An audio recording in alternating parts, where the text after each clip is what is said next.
کچھ اہم خبروں سے آپ کو آگاہ کرتے ہیں۔ امریکی صدر ٹرمپ نے سعودی عرب پر اسرائیل کو تسلیم کرنے پر زور دیا ہے۔ انہوں نے کہا ہے کہ سعودی عرب کا اسرائیل کو تسلیم کرنا ان کی عزت افزائی ہوگی۔ ان کی خواہش کہ چاہے سارے عرب ملک اسرائیل کو تسلیم کر لیں، پاکستان کبھی نہ کرے، اس لیے کہ پاکستان اسرائیل کے توڑ کے طور پر وجود میں آیا ہے۔ اللہ نے اسے اسرائیل کے وجود میں آنے سے 1 سال قبل وجود بخشا ہے۔ ہم کبھی تسلیم نہیں کریں گے۔ اصل میں تو جنگ ہمیں کرنی ہے، مقابلہ ہمیں کرنا ہے۔ وہاں تک تو ہماری فوجیں جائیں گی، حضرت مسیح کے ساتھ ہو کر لڑیں گی۔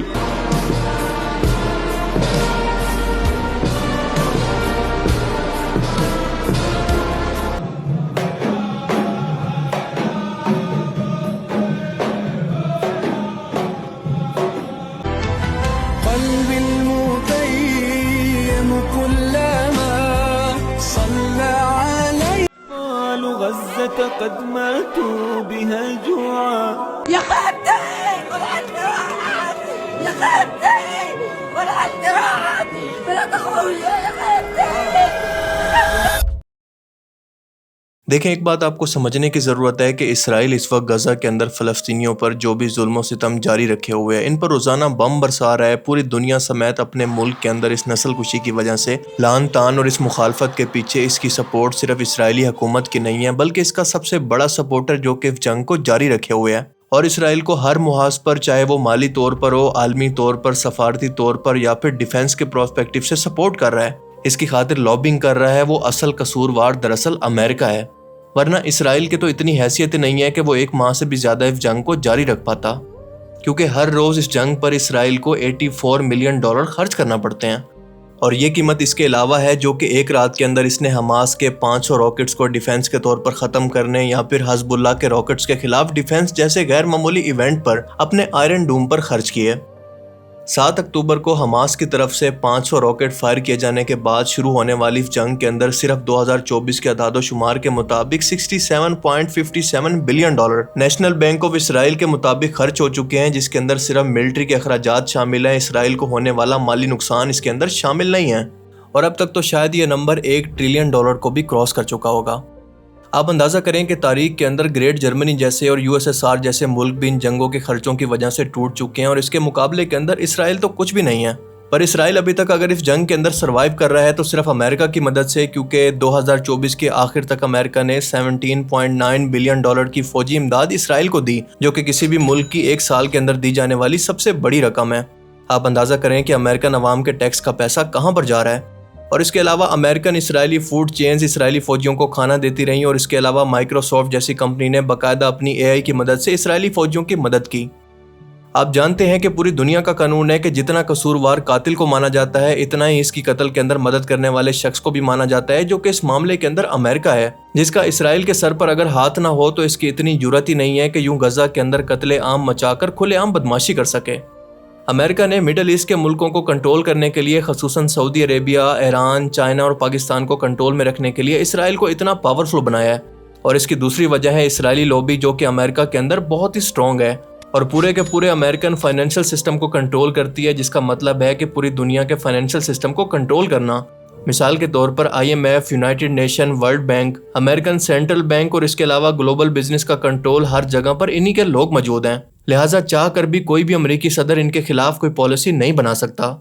اور یہ امریکہ ہی ایسا اکلوتا ملک ہے جو کہ نہ صرف اسرائیل کو تسلیم کرتا ہے، بلکہ یروشلم شہر کو اس کا کیپٹل بھی تسلیم کر چکا ہے، جس کو 2 اسٹیٹ سولوشن کے دوران اردن کے حوالے کر دیا گیا تھا، اور اس کو تسلیم کروانے والا موجودہ امریکی صدر ڈونلڈ ٹرمپ ہی تھا۔ اور اس بندے نے بے شرمی کی تمام حدیں پار کرتے ہوئے نہ صرف اس جینوسائیڈ کو فنڈ کیا، بلکہ ابھی بھی کر رہا ہے، بلکہ اسی اسرائیل کے لیے ایران کو بھی حملے کی دھمکیاں دے رہا ہے۔ یہ بندہ ایک بزنس مین ہے اور ہر چیز کو ایک بزنس اپرچونٹی کے طور پر دیکھتا ہے، اور غزہ کے بارے میں بھی اس کا یہی بیان تھا کہ اسلامی ملک مل کر اس بات پر راضی ہوں کہ غزہ کو امریکہ کے حوالے کر دیں، اور میں دوبارہ سے وہاں کی ریل اسٹیٹ کی تعمیر شروع کروں گا۔ The U.S. will take over the Gaza Strip, and we will do a job with it too. You know how I feel about the Gaza Strip. I think it's an incredible piece of important real estate, and I think it's something that we would be involved in, but having a peace force like the United States there, controlling and owning the Gaza Strip would be a good thing. آپ اندازہ کریں کہ اس بندے کے لیے غزہ کی اہمیت صرف ایک ریل اسٹیٹ سے بڑھ کر کچھ بھی نہیں ہے۔ وہاں پر شہید ہونے والے 50,000 لوگوں کی جان اور مال کی اہمیت اس کے لیے کچھ بھی نہیں ہے۔ وہ مظلوم لوگ جو کہ اس وقت اپنے گھروں کو لٹا چکے ہیں، ان کے لیے کھانا پینا بند کیا جا چکا ہے اور حرام کھانے کی نوبت تک آ چکی ہے، اور یہ بیچارے پچھلے 3 مہینے سے بھوک سے مر رہے ہیں کیونکہ اسرائیل نے 3 مہینے سے ان کی امداد کو اور کسی بھی ایڈ کو روک رکھا ہے، اور یہ بندہ ان تمام چیزوں کو اگنور کرنے کے بعد صرف غزہ کے اندر اپنا بزنس بڑھانے کی بات کر رہا ہے۔ ہم لوگ بچپن سے کربلا کا منظر سنتے اور اس کو تصور کرتے آئے ہیں کہ نواسہ رسول پر یزیدی فوج نے کتنا ظلم کیا اور پوری دنیا کے مسلمان بس تماشا دیکھتے رہے یا پھر دعائیں کرتے رہے۔ ہم مسلمان آج بھی 1400 سال گزرنے کے بعد اپنے سینوں کو پیٹتے ہیں، روتے ہیں کہ کتنا ظالم اور بغض لوگ تھے کوفی جو کہ یزیدی حکومت سے ڈر گئے اور اپنے نبی کی آل اولاد کو اپنی آنکھوں کے سامنے ذبح ہوتے دیکھتے رہے۔ لیکن دوستو، تاریخ ایک بار پھر سے خود کو دہرا رہی ہے۔ وہی آج کی یزیدی فوج امریکہ اور اسرائیل کی صورت غزہ کے مظلوم مسلمانوں کی نسل کشی کر رہی ہے، لیکن تمام عرب مسلمان بے شرمی سے دیکھ کر بھی سپر پاور کے ڈر سے کوفیوں کی طرح ڈر کر ان کی مدد کو نہیں آ رہے، بس ان کے لیے دعائیں کر رہے ہیں یا پھر اوپر سے بیان بازی کے ان کی حکومت بچی رہے۔ اوپر سے بیان بازی کر کے اپنی عوام کو بیوقوف بنا کر یہ اپنی حکومت کو بچائے ہوئے ہیں، اور صرف یہی نہیں بلکہ یزید کے ساتھ تاریخ کی سب سے بڑی بزنس ڈیل بھی کرنے جا رہے ہیں۔ دراصل ہوا کچھ یوں کہ انڈیا پاکستان کی جنگ کے اندر امریکہ نے اپنا اسلحہ تو انڈیا کو بیچ دیا، لیکن بات بڑھتے نیوکلیر حملے تک پہنچنے والی تھی، لہٰذا ان کو ٹھنڈا کروا کے سیز فائر کروانا پڑ گیا۔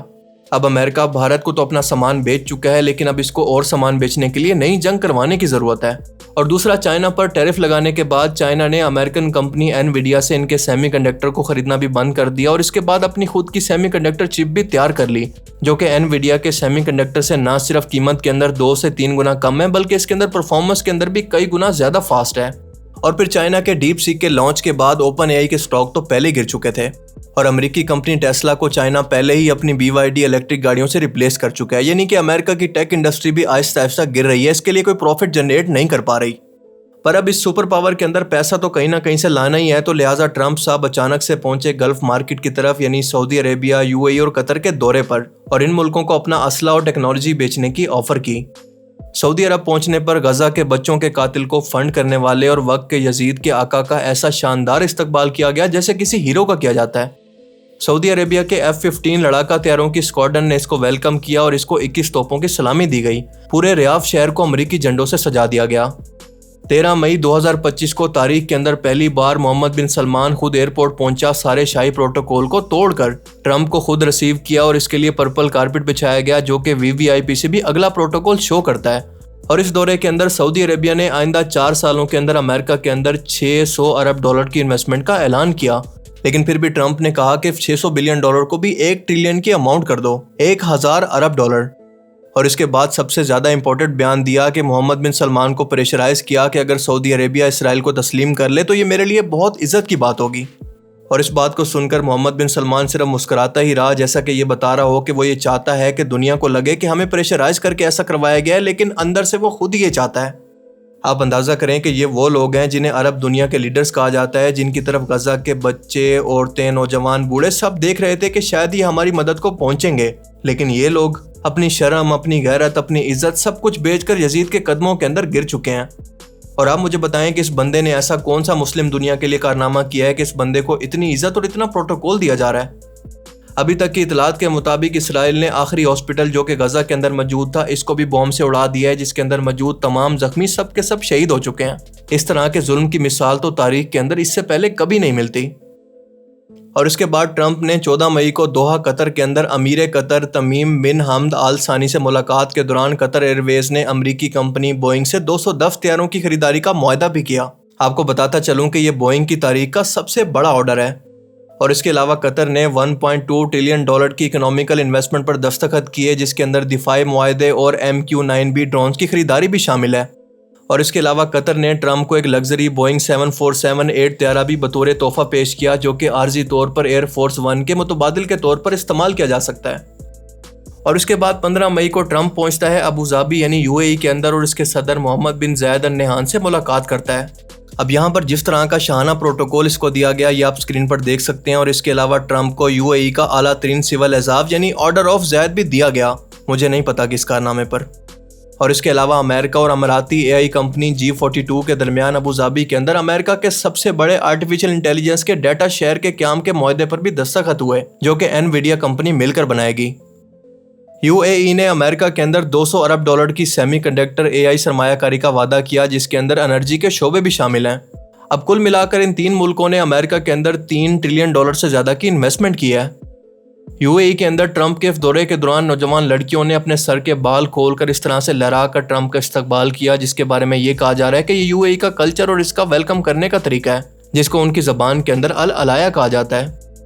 آپ اندازہ کریں کہ یہ اسلام آنے سے پہلے زمانہ جاہلیت کے ٹائم کے اندر بدوؤں کی رسمیں تھی، کیونکہ اسلام آنے کے بعد اس طرح کا غیر محرم مردوں کے سامنے ڈانس کرنا کسی کلچر کے اندر نہیں آتا۔ اور شاید آپ کو یاد نہ ہو کہ اسی طرح کا لڑکیوں کا ڈانس پہلے عراق کے اندر لاکھوں مسلمانوں کے قاتل صدر بش کے لیے بھی کیا گیا تھا، اور آج 2025 کے اندر بھی ہزاروں مسلمانوں کے قاتل غزہ کے قتل کو فنڈ کرنے والے شخص کے لیے بھی کیا جا رہا ہے۔ کیا یہ ہے آج کے مسلمانوں کا کلچر اور ان کے دین کی تبلیغ جو ہم غیر مسلموں کو پیش کر سکتے ہیں؟ ان لوگوں کو دیکھ کر تو ایسا لگتا ہے کہ یہ لوگ ویسٹرن کلچر کے پیچھے مرے جا رہے ہیں اور خود کو ان سے کمتر سمجھتے ہیں، احساس کمتری کا شکار ہیں۔ کیا آپ جانتے ہیں کہ انہی عرب ملکوں کی $3 ٹریلین کی انویسٹمنٹ امریکی حکومت کو مزید اسلحہ بنانے کے اندر مدد فراہم کرے گی؟ امریکہ ان پیسوں سے مزید ایڈوانس جنگی ٹیکنالوجی بنائے گی اور اس کو اسرائیل کو بھیجے گی، اور اسرائیل اس کو غزہ کے بچوں کو قتل کرنے کے لیے استعمال کرے گا۔ اس کا مطلب یہ ہے کہ اربوں کے پیسے سے ہی اسرائیل کے لیے ون ورلڈ آرڈر یا پھر گریٹر اسرائیل کا راستہ صاف کیا جا رہا ہے، اور آپ یہاں پر بس بائیکاٹ ہی کرتے رہ جائیں گے۔ اب آپ ذرا سوچ کر بتائیں کہ ان مسلمانوں کے اندر اور کوفیوں کے اندر آخر کیا فرق باقی رہ گیا؟ کوفی بھی اپنی جان و مال کے ڈر سے خاموش رہے، تو یہ لوگ بھی اپنی حکومت اور دولت کے کھو جانے کے ڈر سے یزید کو سر پر بٹھا کر ناچ رہے ہیں۔